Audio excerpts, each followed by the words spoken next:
In 1889, a crew of railroad workers pushed track through a remote stretch of high country.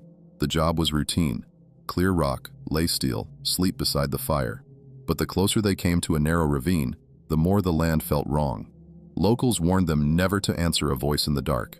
That night, a voice called out from beyond the tents, and the men who heard it knew it wasn't one of their own. So before we continue, please make sure to leave a like and let us know where you're watching from. Thanks. In the summer of 1889, I was 22, and so poor I took any work that offered a bed and 3 meals. That is how I joined the railroad crew pushing track through the high country between the mesas and the pine hills. The line belonged to a company out of Denver. Our camp sat in a shallow valley where scrub grass grew in thin patches. The air was dry and carried dust into everything. At dawn, the ground held the night's cold, and by noon the sun burned the back of the neck. The wind cut through the tents without slowing. Most days, the only sounds were the clank of tools, the snap of orders, and the far-off calls of animals we never saw. There were 20 of us on that stretch. Most were men who had drifted from one job to the next after the war, or after bad luck. Our foreman, Briggs, was a broad man with a harsh voice and a face that never softened. He cared about the schedule and the rail. Past that, a man could drink all night for all he cared, so long as he showed up when the whistle sounded. My bunkmate was Eli, a thin fellow with careful hands who had worked telegraph lines before the rails. He kept to himself most days, but talked after dark and watched the edges of camp instead of the fire. Then there was Morgan, big and loud, who laughed often and liked to test his strength against anyone who would answer. Tomas worked the spikes with a steady rhythm and spoke little English, though he understood more than he let on. At the edge of the camp there was another tent, smaller and set a little apart. An older man named Jonas lived there. He had hired on as a guide and scout. His hair was gray at the temples and his eyes never rested. He knew the trails, the dry creek beds, and the weather before it changed. The others said he had spent years trapping and trading with the people who lived further south. He never confirmed anything, but he listened when the locals spoke. We were there to cut a path through a stretch of land the company called Section 12. On the maps, it was a set of lines and marks. Standing there, it was ridges, canyons, and silent slopes where our noise fell away quickly. We moved forward a little each day, clearing rock, sinking ties, and laying steel. The work left the back sore and the hands split, but I was young and thought the ache meant I was earning my place. The first weeks passed in a rhythm: wake before dawn, swallow coffee and beans, march out to the line, swing hammers until the light faded, then return to camp and eat again. Some men played cards until late, others fell onto their bunks barely able to pull off their boots. At night the fire threw a small circle of light, and beyond it the ground and hills disappeared into darkness. The first sign that our days were not going to remain simple came with a group of local men who arrived near sunset one evening. There were 3 of them on horseback, wrapped in worn blankets despite the dry heat. Their faces were lined and serious. They stopped just beyond the circle of the camp and waited without calling out. Briggs stepped forward to meet them. He folded his arms and asked what they wanted. They did not answer at once. Instead, the oldest of them looked past him, over the camp, along the line of tents and tools, up toward the hills where the rails would soon cut.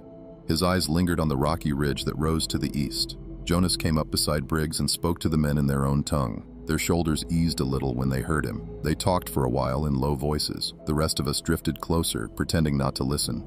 Morgan muttered that they probably wanted payment. One of the others guessed they were hunting. None of us were right. After a time, Jonas turned back to Briggs with a tight expression. He said the men were from a settlement beyond the hills. They had seen the line we were cutting and had come to warn us about crossing a ravine ahead. It was not about land rights or hunting grounds. It was about something else, something that moved through that place after dark.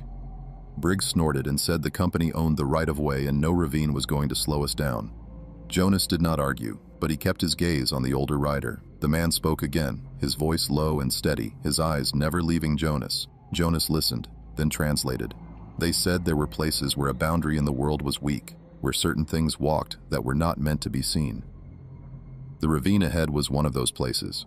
The men did not give it a name we could easily say. When Jonas tried to explain it in our words, he spoke slowly. He said it was once a person who had broken a grave promise and had become something else. Something that wore shapes that did not belong to it and fed on fear and blood. He said it could copy the sound of a voice, but never the way a soul sat behind it. Most of the crew shifted or looked away when they heard that. Some laughed under their breath. Morgan said he had no fear of ghost stories, Briggs grew impatient and told Jonas to tell them we would be careful and keep moving. The old rider listened to the answer and his jaw tightened. He looked past us again toward the ridge, and his eyes held a deep, tired worry. Before they left, the old man spoke again, and Jonas translated his last words. If we had to cross that ravine, we should never answer a voice we heard in the dark unless we could see the speaker clearly. We should never follow footsteps that did not belong to any man in our camp, and if someone came back from the shadows looking wrong in a way we could not explain, we should remember that not everything that wore a man's body was still human. After the riders turned and left, the camp filled with restless talk. Some scoffed and called it superstition. Others kept quiet and watched the ridge as the last of the light drained away. I pretended not to care, but the old man's eyes stayed with me as I lay on my bunk that night. His warning stayed in my thoughts, and I could not stop returning to it. The next morning, when the whistle blew and we marched toward Section 12, I found myself counting the men in our line more often than usual. I told myself it was only habit. Still, every time I finished, I checked again. The land changed as we moved toward the stretch the riders had warned about. The scrub thinned out and the soil turned a dull gray. The air felt heavier, though the sky stayed clear and the wind did not change. Conversation along the line faded. Hammers still rose and fell, but the calls between crews grew shorter. By midday, we reached a shallow cut in the ground.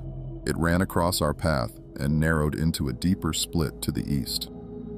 Jonas walked ahead, hands on his hips, studying the lay of the land. Briggs joined him. They stood together for a time, both staring toward the darker notch that marked the ravine. "We can bridge most of this easy," Briggs said when we caught up. "That deeper part will take some doing, but nothing new." Jonas did not answer at once. His gaze followed the split in the earth where shadows already gathered. He asked for a day to walk the rim before we set plans.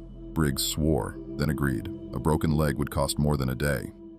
We set up a small work camp near the edge of the shallow cut. The tents went up, the cook dug a fire pit, and men hauled crates from the wagons. Even Morgan was quiet.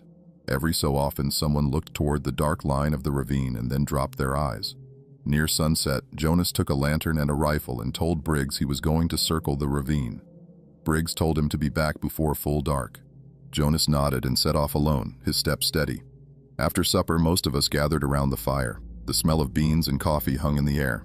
Eli sat near me, shoulders hunched, turning a tin mug in his hands. His eyes kept sliding to the edge of the light. "You heard what they said," he murmured. "About that thing that wears people." I nodded. Everyone had heard the warning, and no one had forgotten it.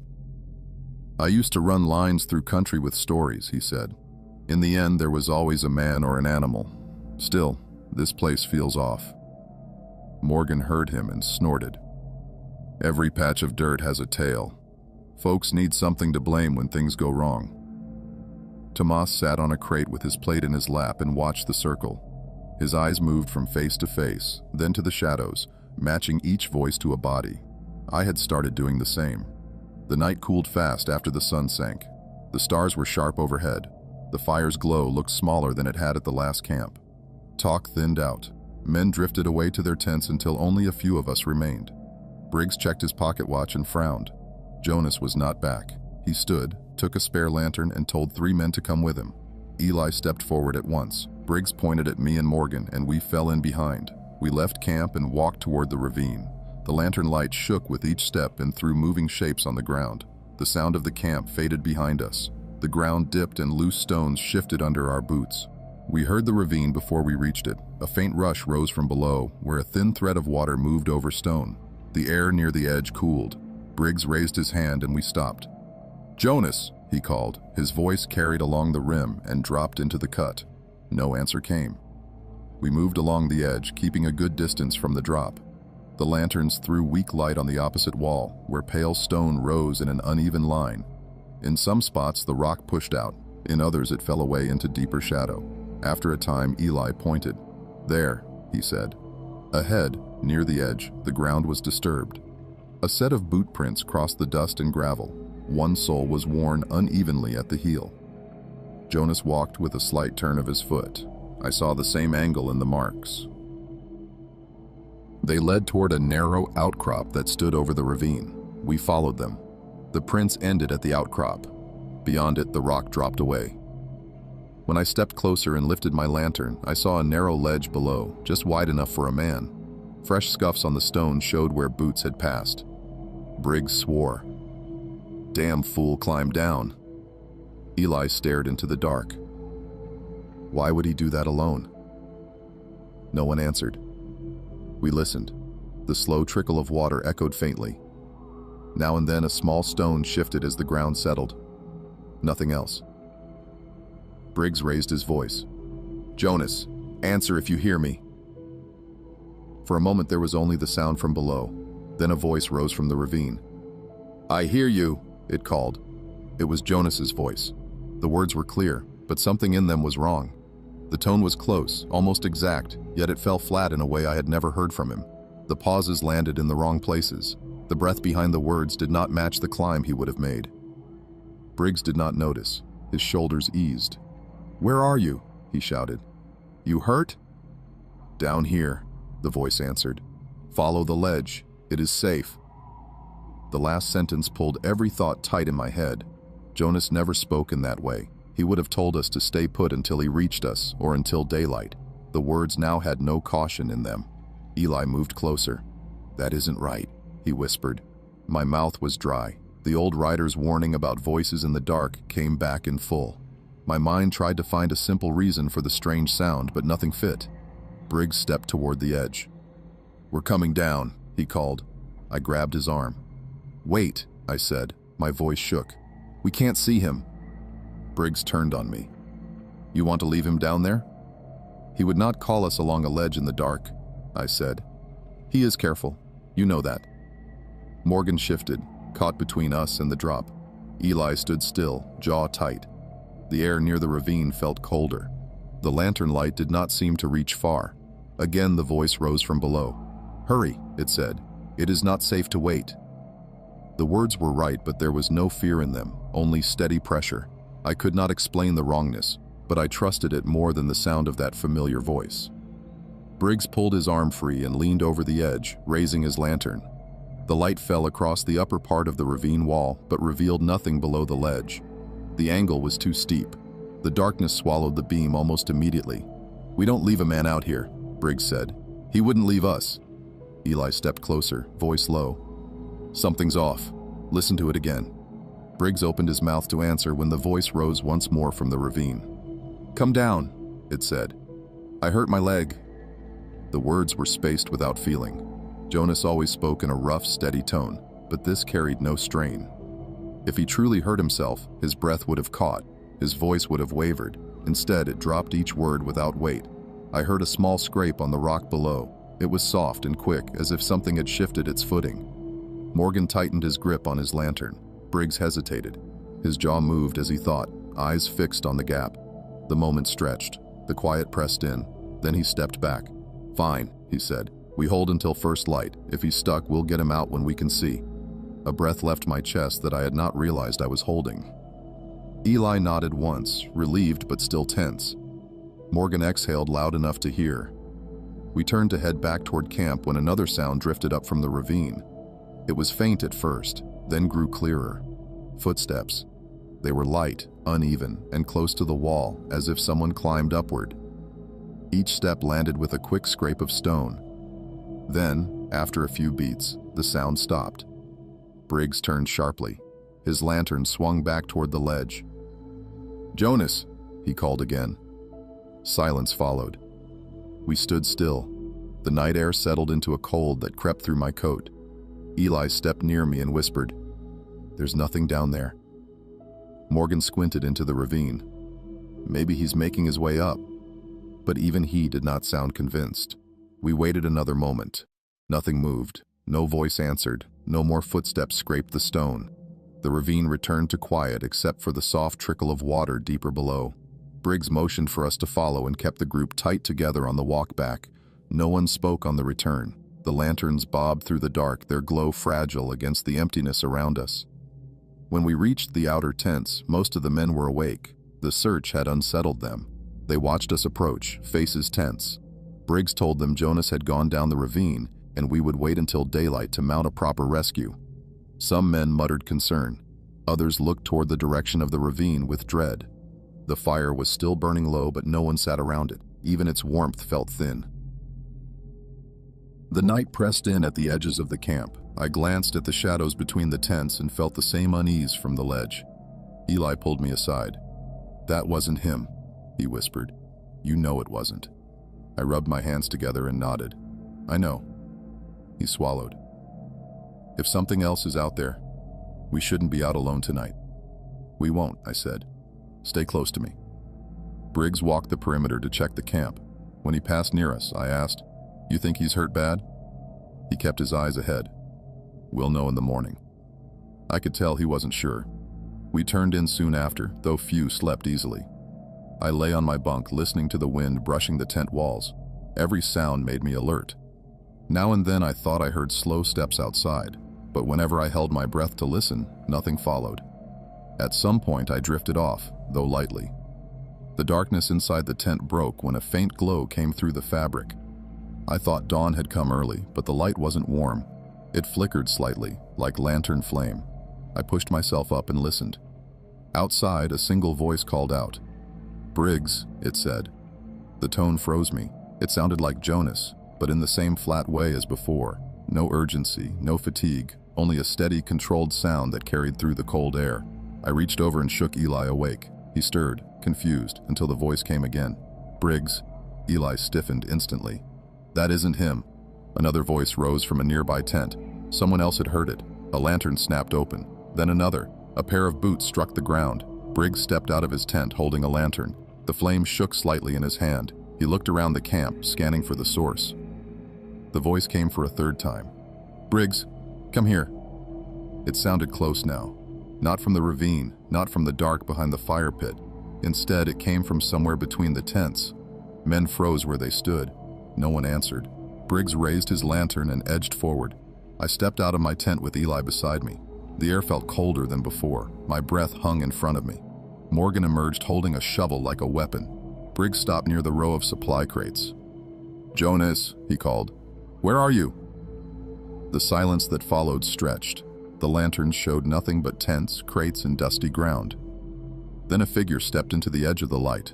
At first I thought it was Jonas. The height was close, the stance was similar, but when the figure moved closer, every part of me locked with dread. The arms hung too low, the shoulders were too narrow, the head tilted in a way no person would hold it. The face was almost right, almost, but every feature was slightly stretched, as if pulled into place without understanding how a face should look.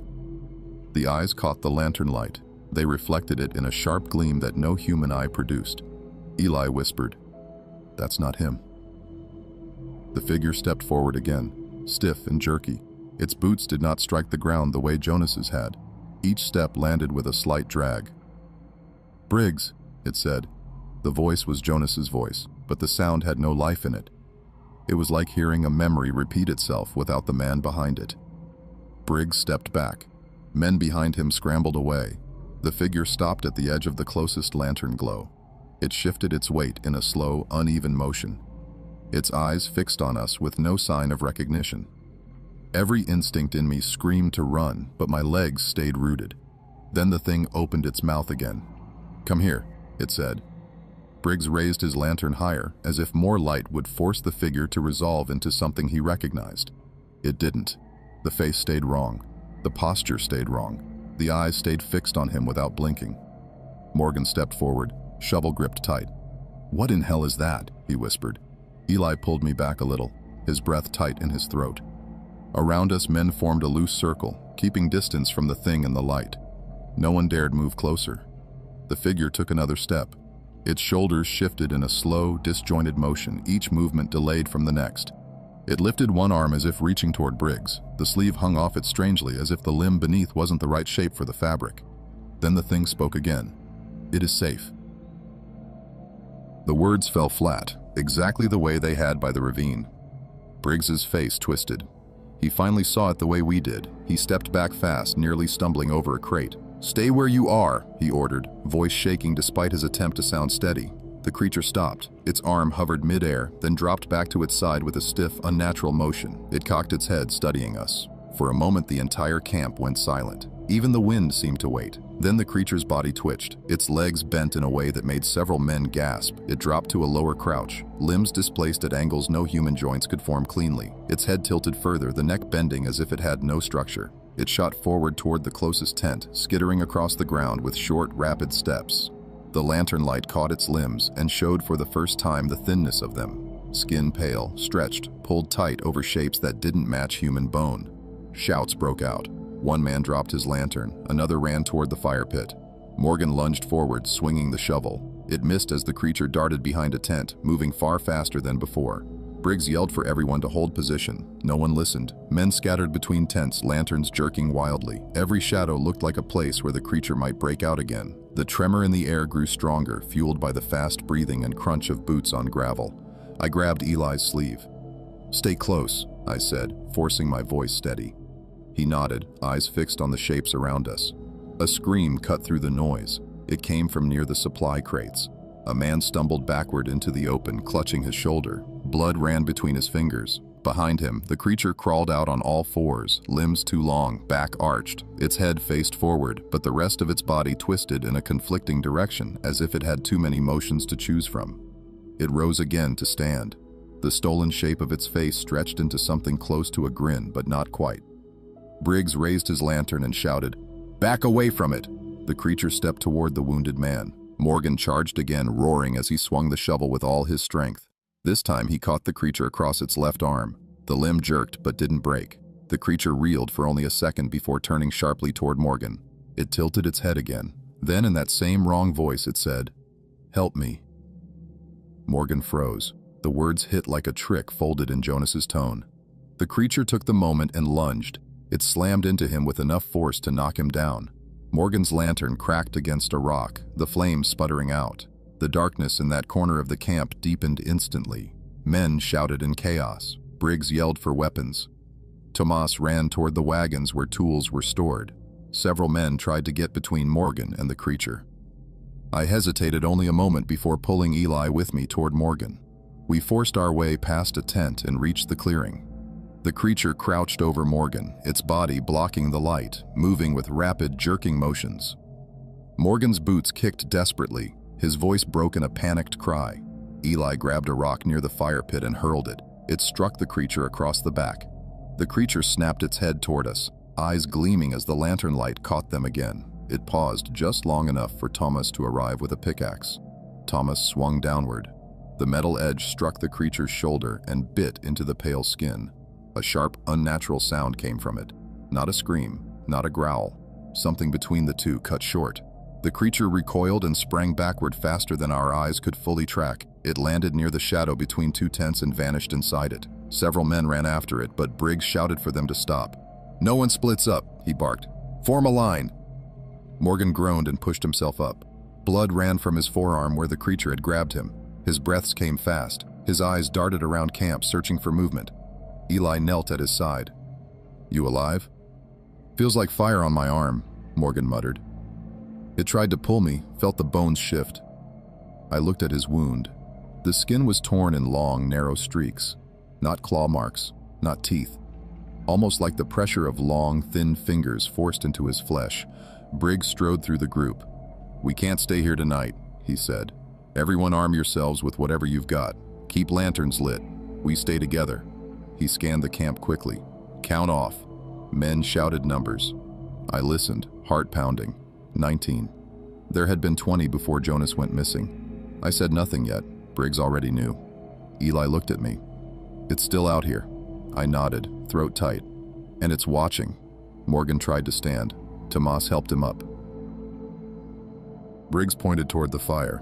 "We stay in the open, light everything we can. Nothing goes out alone." Lanterns were brought in. More wood was thrown on the fire until the flames climbed higher. The shadows pushed back, but only slightly. Everything beyond the circle of tents felt alive. We formed a rough circle around the fire, weapons raised.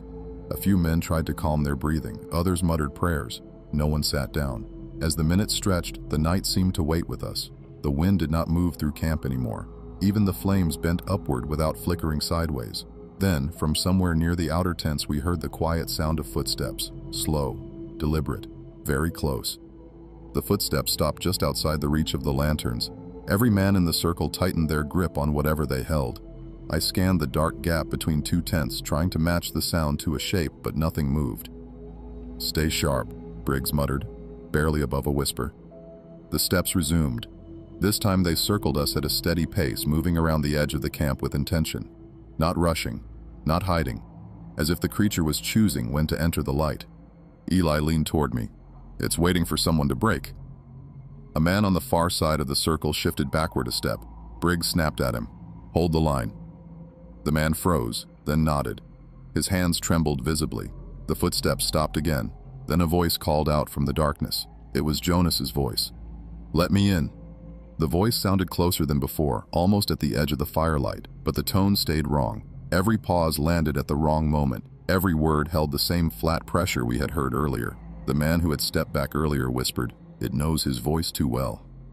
Eli's jaw tightened. "It's copying what it hears." The voice came again. "Let me in, please." This time the word "please" dropped without tension or breath, as if the creature had learned the shape of the word but not the intent behind it. Briggs closed his eyes for a moment, steadying himself. When he opened them, his voice was firm. "You're not him. Show yourself or get away from this camp." The night went silent. Then a faint clicking sound echoed near the supply crates.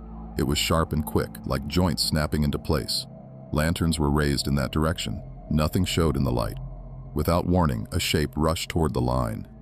We barely registered it before men swung their tools instinctively. It darted back before anyone landed a hit. Another rush followed from the opposite side. Again it retreated before reaching us, testing the edges of the circle, searching for a weakness. The men grew restless. Every time it moved, lanterns shook and shadows jumped. The creature stayed just outside reach. It was learning how we reacted. Morgan's arm shook with pain. He pressed a rag to the wound, but the bleeding had slowed. What frightened me more was the look on his face. He kept staring into the dark as if the creature might call his name next. Then we heard it imitate someone else. "Help me," it said, this time in Morgan's voice. The sound cut through every man. It was perfect in tone but empty of feeling. Morgan's head jerked toward the darkness. His breathing sped up. "That's my voice," he whispered. The creature stepped closer. A dim outline moved behind one of the tents. The head shape was wrong again, tilted too far, bent as if the neck had no limit. It stood still enough that the lanterns finally caught the white of the eyes. Briggs raised his arm. "Hold, no one moves." A moment passed, then the creature's posture shifted. It leaned forward, and the pale gleam of its eyes brightened. The voice rose again, this time twice in a row in Morgan's exact tone. "Help me, help me." The repetition sounded like mimicry practiced with no timing.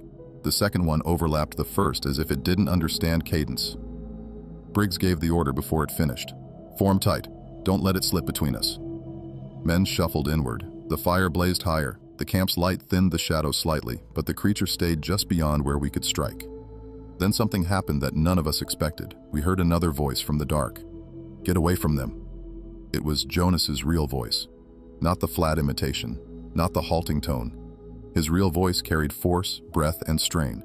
It came from deeper in the dark, farther from the creature's position. Every man froze. Even the creature seemed to hesitate. Briggs stepped forward a few inches. "Jonas? That you?" No answer came at first. Then a sound followed, boots scuffing the ground, slower and weaker than the creature's frantic movement. "Briggs," Jonas called again, breathing hard. "I'm here." Lanterns swung in every direction. Men shifted, trying to catch a glimpse of him. The fire crackled and spit sparks. Then a figure limped into the light. It was Jonas, the real Jonas. His face was exhausted, streaked with dirt, eyes sunken but alert. His coat was torn, his left leg dragged behind him as if injured from a fall. When he reached the edge of the firelight, he shielded his eyes from the brightness. Morgan exhaled, relieved. Tomas lowered his pickaxe slightly, but before anyone moved toward Jonas, he raised a trembling hand. "Don't come closer," he said. Briggs frowned. "You hurt?" "Yes," Jonas said, keeping his distance. "Fell. Took me a long time to climb out." I believed him. His voice carried the roughness and breath that the imitation had never captured. His shoulders rose and fell with exhaustion. His movements were real and strained, but Jonas didn't look at Briggs or any of us next. He looked past us, toward the outer tents. "It's not gone," he said. "It followed me up." Briggs turned sharply.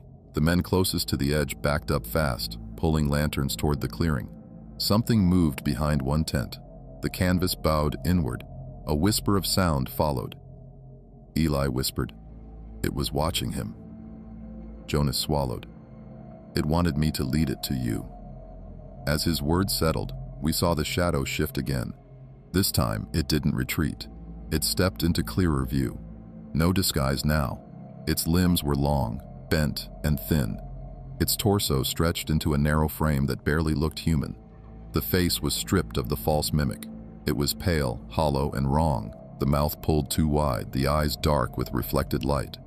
The creature lowered itself into a crouch. Then it made a sound that did not resemble speech. A short, sharp burst of breath, and it charged. Briggs shouted, "Hold the line!" The circle tightened. Men braced. The creature hit us like a thrown weight. It slammed into the nearest man, knocking him backward into the fire pit. Sparks exploded upward. The creature sprang away before the flames reached it, darting toward the gap between Tomas and another worker. I swung a hammer at it as it passed. The head of the hammer struck its arm. The impact felt solid, but the creature hardly reacted. It twisted and grabbed the man beside Tomas, yanking him toward the shadows. Briggs lunged forward with a crowbar, hooking it around the creature's shoulder. The creature jerked away, dragging both Briggs and the screaming worker several steps before finally releasing them. Lanterns fell, light scattered across the ground. The creature stood few paces away, breathing fast, chest rising in sharp movements. Its eyes darted between each of us, not frightened, measuring. Eli whispered, "It's thinking." "Stay together," Briggs said. "We end this now." The creature straightened, its body lengthened unnaturally. Then it stepped backward into the dark between the tents. We raised lanterns and tools, waiting. It didn't flee, it waited too, and I realized something unsettling. It wanted us to break formation, it wanted us alone again. Briggs must have sensed the same thing I did because he didn't let anyone pursue it. He kept his arms out, steadying the men closest to him. "No one leaves the line," he said. "It's trying to pull us apart." Jonas limped closer, keeping to the firelight. His face was tense. "It doesn't fight unless it sees weakness. It waits for confusion." "We're not giving it that," Briggs said. The circle tightened again, though several men still looked toward the dark gap where the creature had disappeared. The fire crackled and sent a short wave of heat across us. Beyond it, the night felt colder than before. Jonas's voice came quiet but clear. "It won't leave. It thinks one of you will fall behind sooner or later." Morgan breathed heavily and wiped sweat from his forehead with his uninjured arm. "We can't stand like this all night." "We have to," Briggs replied. "Until daylight or until it shows itself in the open." The silence pressed down again. Boots shifted on the dirt. Lantern flames shook from the trembling hands that held them. The creature didn't move. It didn't step into the light. It only lingered where we couldn't see the details. Then we heard another sound. Breathing. Not human breathing. It came in short, staggered bursts, each one too forceful and too shallow. It circled us from the direction opposite where it had disappeared. Its pace was slow, deliberate again. A man behind me muttered a prayer under his breath. Another wiped his mouth nervously. Eli leaned close. "It's learning how we react. Every second we give it, it learns more." Instinct told me the same. The creature wasn't mindless. It didn't attack wildly. It tested, waited, and copied. Briggs pointed toward the fire. "We need more light. Get every piece of wood on it." He looked at Morgan. "You stay in the center." Tomas and two others ran quickly to grab planks and broken crates. They fed the fire until flames rose higher and spread more light across the ground. The shadows shrank a little, but the creature stayed just outside them. When the breathing stopped, the quiet felt worse. Jonas's eyes scanned the dark. "It's choosing a direction. Then we watch every side," Briggs said. We held the circle for several long minutes. My legs ached. My arms burned from gripping the hammer so tightly. Eli shifted his weight but didn't step away. Nothing moved. No voice came. The silence dragged until each man started doubting his own hearing. Then a voice finally broke it. A voice we hadn't heard before. "Help!" It was thin and uneven, like a stranger's voice trying to copy a sound it didn't understand. It didn't belong to Jonas or Morgan. It didn't belong to any man in our camp. It sounded younger, higher, almost like a child calling from a far tent. "No children in this crew," Morgan muttered. That alone chilled every man. Briggs raised his lantern. "You don't listen to that," he said. "None of you move." The voice came again. "Help! I'm stuck!" The words hit the camp with a weight that was worse than any mimicry we'd heard before. It didn't match anyone. It didn't try to. It felt like the creature was trying new sounds, learning new patterns. Tomas swallowed, muscles tense. "It's trying different voices, seeing which one makes someone break." I couldn't shake the thought that if even one man moved toward that sound, the creature would be on him instantly. Jonas limped closer to us. "Don't speak to it. Don't answer. Just hold." The creature, wherever it was now, went silent again. Men adjusted their stance. Some gripped their tools higher. Others stared into the dark, trying to catch the faintest outline. Then something large moved near the outermost tents. We heard the canvas of a tent shift, then snap as if something heavy brushed it. Briggs swung his lantern. The light reached the tent for only a moment before something darted past the opening. Not running. Climbing. It crawled up the back of the tent in a flash. The canvas sagged under its weight, showing the long stretch of its limbs pushing outward. Men shouted, scrambled backward, nearly breaking formation, but Briggs barked for them to stay put. The tent buckled further. Then the creature shifted again. The outline of its head pressed against the canvas at an unnatural angle. Its eyes made two faint points of reflected light through the fabric. Eli muttered, "It's above us." "Keep the circle," Briggs warned. "It won't jump without a reason." The creature crawled along the ridgepole of the tent, shifting its weight from side to side. Each movement strained the canvas until the seam stretched. It stopped at the peak. Jonas pointed. "It's watching for an opening." Briggs nodded. "Then don't give it one." After a long pause, the creature moved again. This time it crawled downward on the far side of the tent and vanished from view. Every man breathed out at once. Then the tent collapsed. The ridgepole snapped, and the canvas folded inward as if crushed by something inside.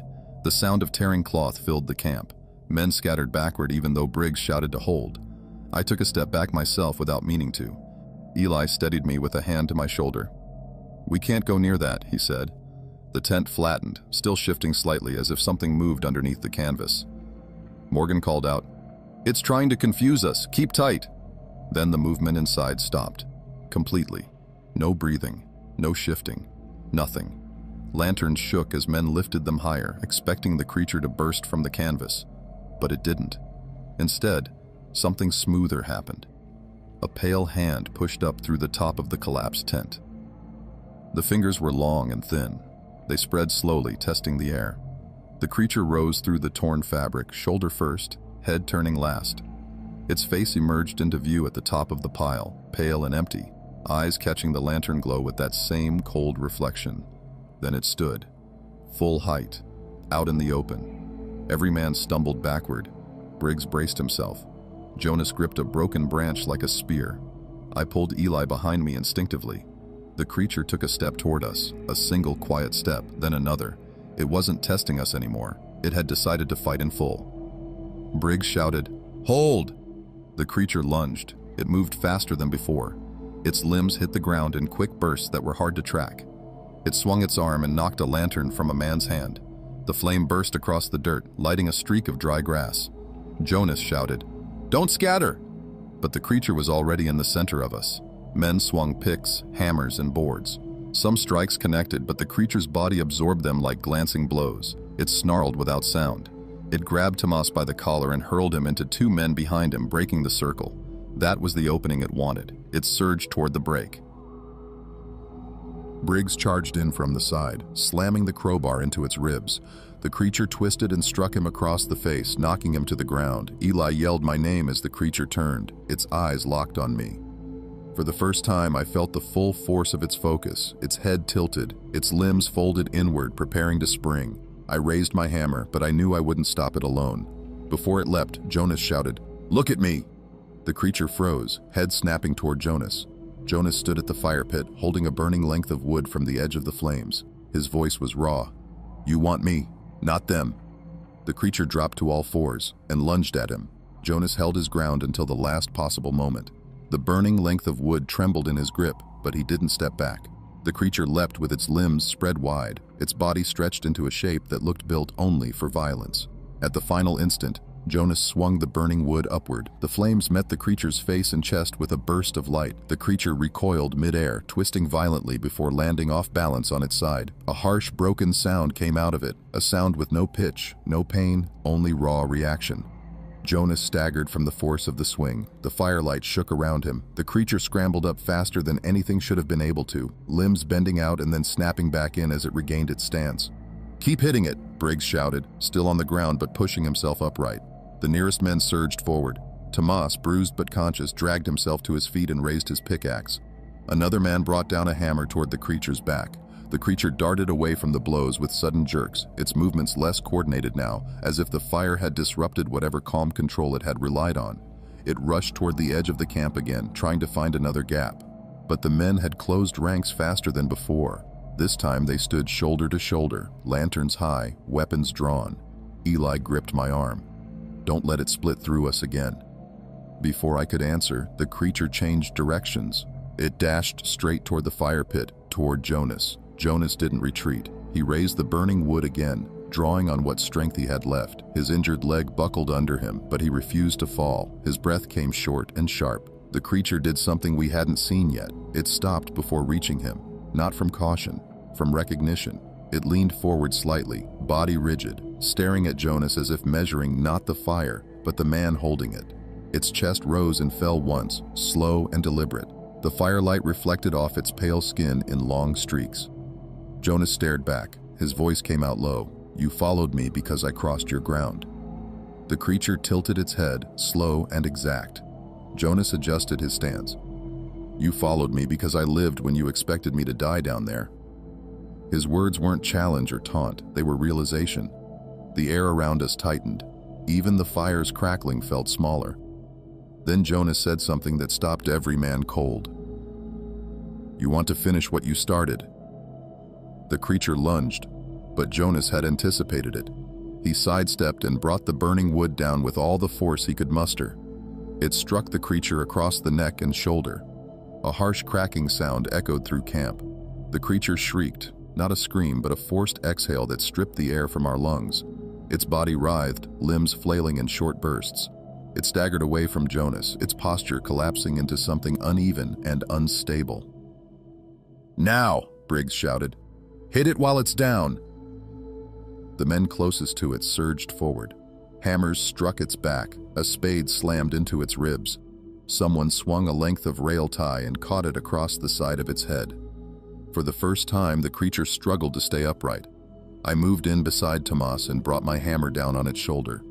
The impact jarred my arms all the way to my spine. The creature dropped to one knee. It tried to rise again. Jonas hobbled forward, grabbed a second length of burning wood from the fire, and thrust it toward the creature's face. The creature recoiled sharply, its limbs scraping the dirt. "It hates the fire," he said. "Keep the flames close." Men gathered every burning scrap from the edges of the pit and moved in. The circle tightened again, not to defend but to trap. The creature twisted, desperate now. Its movements were losing rhythm, losing control. It swiped at the burning wood, but every time it got near the flames, its body jerked back violently. Morgan stepped forward despite his injury. He held a lantern in his good hand and swung it forward. The creature hissed as the warm light touched its face, stumbling backward into a half-collapsed tent. Tomas rushed in and slammed the pickaxe down. The creature rolled away, skin scraping against canvas and dirt. It tried to stand again, limbs shaking. Jonas pointed toward the fire pit. "Drive it in." Briggs understood at once. "Push it." We moved as a single group for the first time all night. Burning wood, lanterns, and tools forced the creature backward. It clawed at the ground, dragging itself away from the heat. Every man shouted, fear, determination, fury, all of it mixing into one loud wave.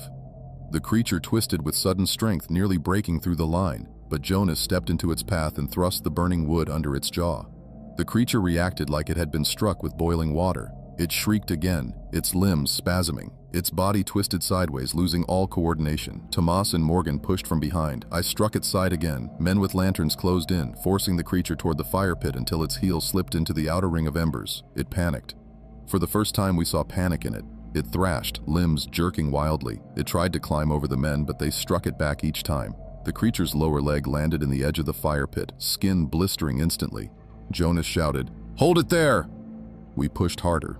The creature's body writhed against our strikes, but it could no longer decide on a direction to flee. Its limbs clattered against stone and dirt. It writhed like something caught between forms.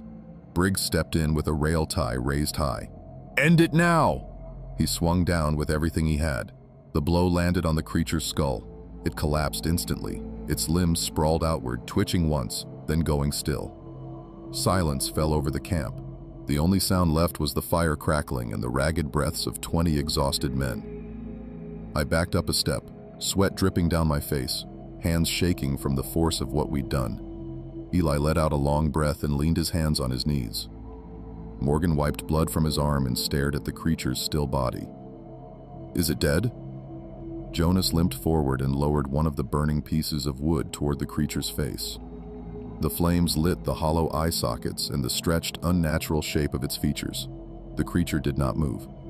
Jonas waited. It still did not react. He nodded once. "Yes."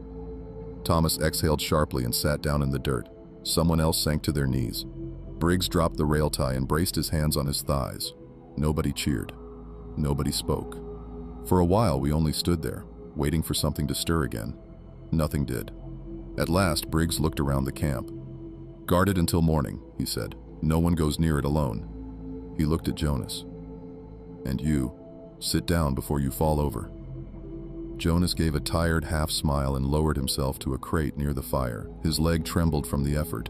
Eli came to stand beside me. "We lived," he whispered. I nodded. We did. But I could not look away from the creature's still body. Even dead, it looked like something the world had not meant to hold, and we had no choice but to face whatever morning would bring. We kept every lantern lit until dawn. No one slept. Men rotated in pairs to stand closest to the creature's body, keeping a length of burning wood or a lantern within arm's reach. No one trusted it enough to look away. Even dead, it felt wrong to leave it unguarded. Jonas stayed near the fire, legs stretched out, breathing unevenly. Now and then he looked toward the corpse with a distant, wary expression, as if expecting it to move again. Briggs wrapped a torn coat around Jonas's injured leg and told him not to try standing until the sun was high. Jonas didn't argue. The rest of us fixed the worst of the camp's damage. The collapsed tent was set aside. The crates knocked over in the fight were collected. Most of the work was done quietly. Men glanced over their shoulders every few minutes, checking the shadows even though the creature lay motionless in the open. Morgan sat with his back against a wagon wheel, his injured arm wrapped in strips of clean cloth. His eyes held a tired intensity. Every time someone walked near him, he looked up quickly, only relaxing once he recognized the person. Eli stood beside me, rubbing his hands together despite the heat from the fire. His voice stayed low. "We need daylight. I want to see the land, see if anything else moved through here." "We'll leave as soon as the sun rises," I told him. "That thing followed Jonas for a reason," he said. "It wasn't random. He didn't expand, and I didn't ask him to. The truth was obvious. Something in that ravine wasn't meant for people to cross. Something had watched him climb out, and it didn't want him reaching us alive." A pale line eventually appeared on the horizon. The first morning light crept across the ridge, pushing the shadows back slowly. Men straightened as the sky shifted. A few sighed silently in relief. When the sun finally rose high enough to light the camp fully, Briggs gathered us. "We bury it," he said. "Far from here." Jonas shook his head. "Don't bury it. Burn it. Nothing else will keep it down." Briggs paused. None of us questioned Jonas after surviving the night. Briggs nodded. "Then we burn it." We prepared a pyre from broken crates, dry brush, and anything that would catch flame. Men worked quickly and without hesitation. No one wanted the body in camp any longer than necessary. When the pyre was ready, 4 men approached the creature. None volunteered, but they didn't refuse either. They wrapped the corpse in what was left of the ruined tent canvas, keeping as much distance as possible. Even dead, the limbs felt unnatural under the fabric, too long and too light, as if the bones inside weren't the right shape. The men lifted the bundled corpse and carried it to the pyre with slow, measured steps. Jonas watched every movement carefully. Morgan muttered, "Don't let it touch the ground again." The men set it on top of the stacked wood, stepping back quickly once it was in place. Jonas nodded toward Briggs. "Light it." Briggs handed him a burning branch. Jonas leaned forward, bracing on his good leg, and pressed the flame to the dry wood under the canvas. The fire caught at once, Flames spread across the pyre in a growing wave. The canvas shrank and blackened in the heat. The creature's shape curled under the fire, limbs drawing inward, but it didn't move. No sound escaped it. The flames swallowed its outline until only dark, charred folds remained. We watched in silence. No one spoke until the pyre sank under its own embers. Briggs turned to the men. "We're leaving this place, today. Pack everything." No one objected. By mid-morning, the camp was broken down. The men worked with a quiet urgency. Even the toughest among us kept glancing toward the ridge and the ravine, as if expecting something else to climb out. We moved the wagons and supplies back along the track we'd laid. It wasn't fast progress. Jonas's legs slowed us, and Morgan needed help lifting anything heavy. But no one complained. Being farther from the ravine mattered more than schedule. By afternoon, we'd put several miles between us and the place where the creature had died. The air grew lighter, and the sun warmed the ground differently. Still, the men kept close. No one walked alone. Even the usual chatter didn't return. Briggs called for a halt near a stand of pines. "We camp here tonight," he announced. "No fires after dark, lanterns only." Men nodded. There was no argument. We set up a smaller, tighter camp. Jonas rested against a tree with his injured leg propped on a bedroll. Eli tended to him and checked the wound carefully. Jonas winced but stayed still. Morgan sat nearby. "You think any others are out there?" he asked Jonas. Jonas didn't look up. "I think that thing was alone. But the land out here has old places. Some are safe, some aren't. We crossed one that wasn't." Morgan shuddered. "Glad it's dead." Jonas hesitated, then said, "Most people don't kill one. Most never see one long enough to try." That quieted the group. As the sun lowered, the camp settled. Men kept their lanterns ready. I walked the perimeter with Eli. The pines swayed above us, their branches shifting with a dry rustle. The wind felt familiar again, no heavy weight behind it. Still, we kept watch until the last light faded. Hours passed. Nothing moved. Nothing called out. Nothing circled the tents. Near midnight, I sat with Eli at the edge of camp. The cold crept in again, but this time it was the normal kind, not the hollow chill from the ravine. "You think it's really over?" Eli asked. "Yeah," I said. "I think it ended back there." He nodded silently. We stayed awake until another pair relieved us. The night remained uneventful. When morning broke, brighter and cleaner than the day before, even Briggs let out a long exhale. We continued east, away from Section 12 and everything in it. No man in the crew ever rode back near that ravine, not even Jonas once he healed. The company later reassigned the route. Officials chalked it up to unstable ground and poor terrain. None of them asked for more detail. None of us offered any. A year later, Eli and I parted ways when the line split north. Tomas went home to his family. Morgan left for a telegraph job farther west. Jonas retired from guiding altogether. Briggs took another crew and never spoke of that night again. I stayed on the rails a few more seasons, met new crews, saw new land, but something changed in me after Section 12. I learned to listen for things other men ignored, to watch the dark edges before stepping through them, to trust instincts that came without proof. I never forgot the sound of its voice, or how it tried to wear the shape of a man, or how silence feels when something in the night is choosing who it wants.